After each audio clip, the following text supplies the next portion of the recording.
আপনারা দেখছেন today update news.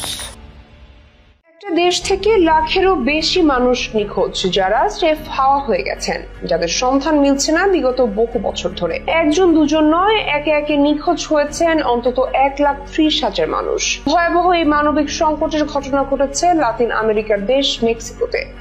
এমনকি পরিবারগুলো জানেও না তাদের প্রিয়জনরা জীবিত নাকি মৃত, কারা এর পেছনে দায়ী বা আদৌ তারা ফিরে আসবেন কিনা। এত বিপুল সংখ্যক মানুষের গুমের ঘটনায় ব্যাপক ক্ষোভ সৃষ্টি হয়েছে মেক্সিকোতে। এসবের প্রতিবাদে গত 31 আগস্ট দেশটির রাজধানী সহ বড় বড় শহরে হাজারো মানুষ রাস্তায় নেমে প্রতিবাদে অংশ নেন। নিখোঁজ মানুষদের আত্মীয় স্বজন, বন্ধু ও মানবাধিকার সংগঠনের সদস্যরা একসঙ্গে বিক্ষোভে অংশ নিয়ে গুমের ঘটনার বিচার এবং নিখোঁজদের খুঁজে বের করার দাবি জানান। তারা দেশটির প্রেসিডেন্ট ক্লদিয়া শেনবাউমের সরাসরি হস্তক্ষেপ কামনা করছেন। গুমের এই অন্ধকার অধ্যায় শুরু হয় 2007 সালে। তৎকালীন প্রেসিডেন্ট ফেলিপে কালদেরন যখন মাদকের বিরুদ্ধে যুদ্ধ শুরু করেন, তখন থেকেই এর সূচনা।